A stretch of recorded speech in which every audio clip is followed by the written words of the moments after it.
So we have a press statement to issue, this time not on UHC, on SHA, and we are very, very categorical. We are focused. We know what we are doing. We will not succumb to what is in social media. We will give the people of Kenya the true facts as they are, and we shall continue the way we have given a few minutes ago on UHC. I have called this press conference today to provide a very comprehensive update on our relentless effort and fight against fraud, and to address recent discussions, including those on social media and from various professional associations. Our position on safeguarding public resources has been very consistent, clear, and unwavering.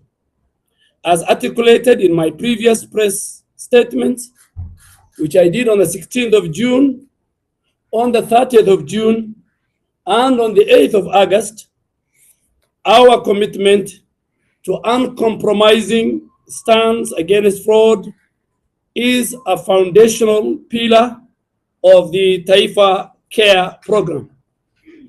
These concerns now being raised are not new to us. They have been an integral part of our public discourse and enforcement actions from the very beginning. This position is rooted in our constitutional obligation under Article 43(1)(a) of the Constitution of Kenya, which guarantees every Kenyan citizen the right to the highest attainable standard of health. To fulfill this right, we must ensure the prudent and accountable use of public funds as mandated by the Public Finance Management Act.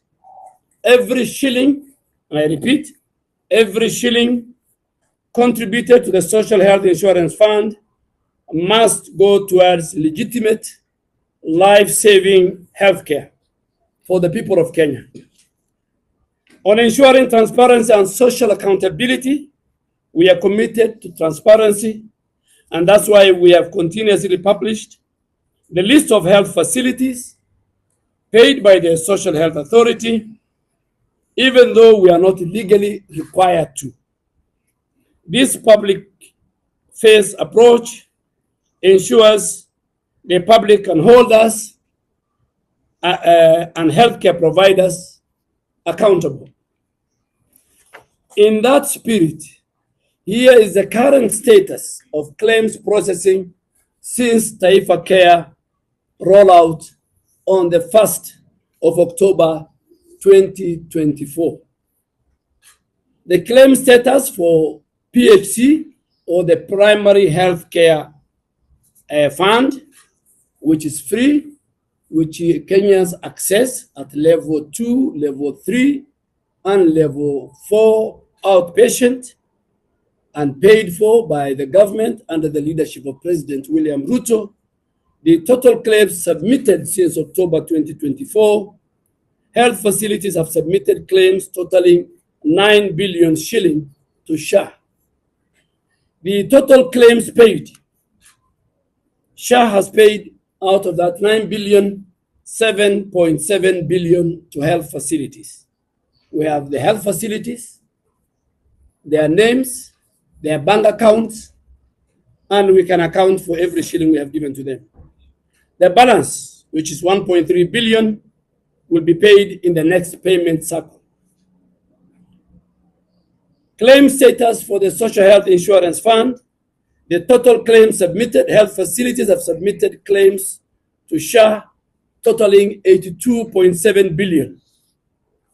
Total claims which have been paid, which SHA has already paid, is 53 billion for the claims submitted by health facilities and which have been verified and which have been counter-checked. The system has proved that these claims are genuine. These claims have been performed. We can trace to the patient.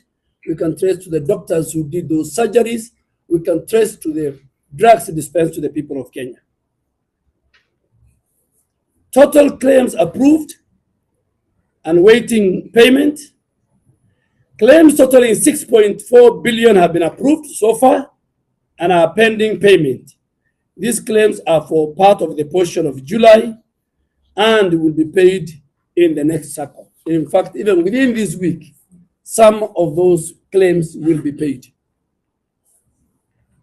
They are just going through verification. Total claims rejected. And we shall give you the reasons why they have been rejected. Because the biggest issue we are facing, which has bedeviled the former NHIF, is fraud. Claims worth 10.6 billion have been rejected due to fraudulent activities and non-compliance.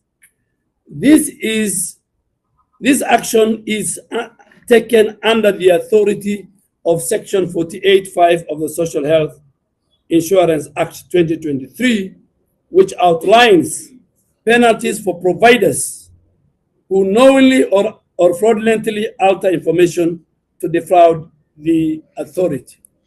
Later in my press statement, I'll give you the various methods in which this fraud was being perpetuated by these health facilities, in whose claim totaling 10.6 billion have been rejected. And we'll give you an example of some of those facilities. Claims for reevaluation. Claims worth 3 billion are being reevaluated due to missing documents. Claims worth 2.1 billion are under surveillance for further investigation. The system is looking at 2.1 billion claims, which, in our opinion, and the systems and the forensic auditors are re-evaluating and are doing surveillance. This vigorous process is a key part of the authority's function under Section 35, subsection 2 of the Social Health Insurance Act 2023, which mandates the Claims Office to review, to process, to validate medical claims, and to conduct quality assurance surveillance. So everything we're doing in terms of review, in terms of process, in terms of validating medical claims and records, and in terms of conducting quality surveillance assurance, are all anchored in law. So we are not doing anything outside the law. Claims totaling 7.6 billion for the month of August are currently under review. They are not due. Once the cycle is due on the 14th of September, those claims will be looked at, and if they comply and they are genuine claims, they will be paid. A deeper look at the fraudulent activities.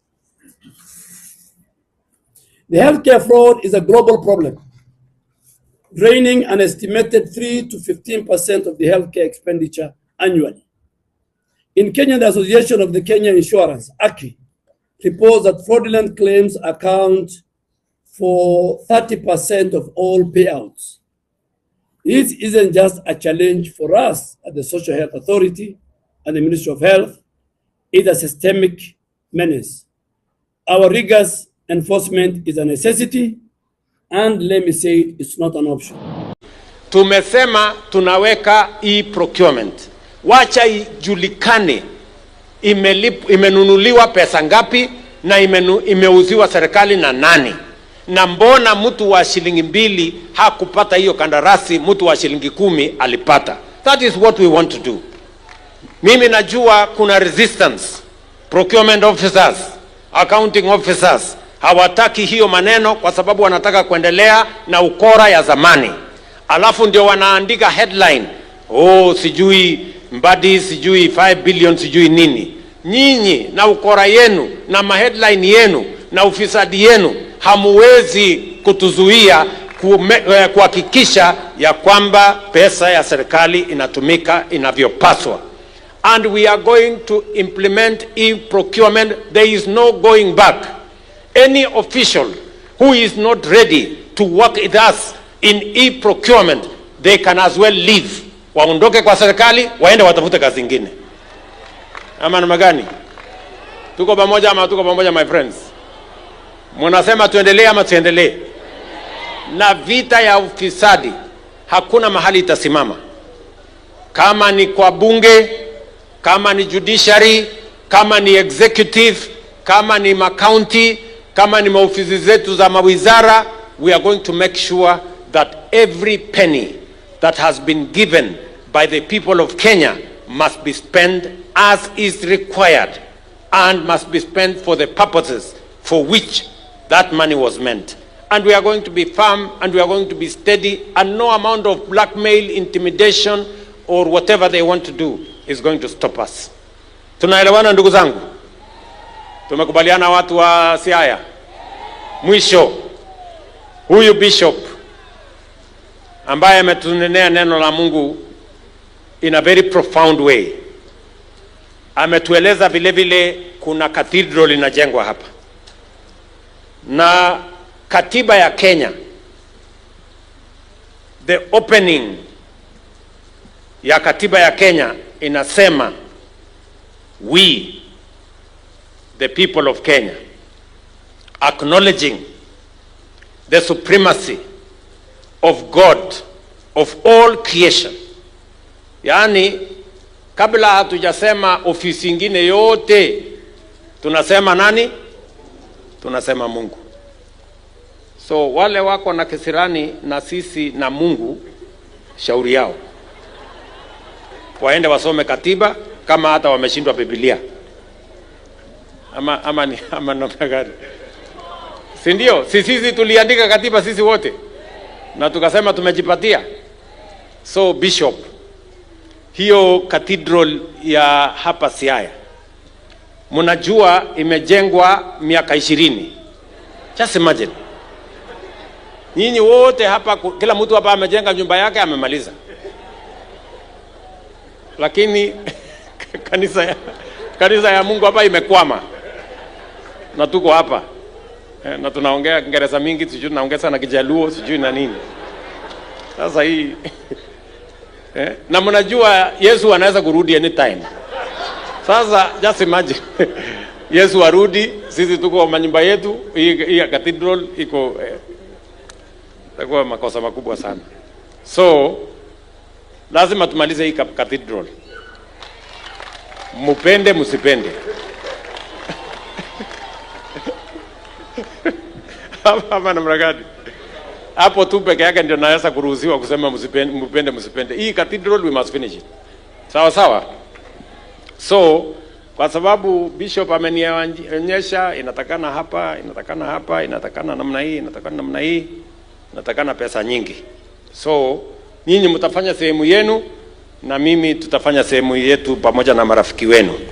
So we must complete this cathedral, so tufanye bidii. Jana nilikuwa pale kwa stadium kwa finals ya mpira pale, na nilikuwa na baba hapo. Nikamwambia mimi naenda Siaya. Kaniambia basi wewe nipelekee salamu. So hii ya Orengo ni ya asubuhi leo, yangu ilikuwa ya jana. So si ndio? Na nikamwambia nikienda Siaya nitapeleka salamu zako, na ile kazi iko pale tutafanya sisi wote. Akaniambia ni sawa. Si ndio? Sasa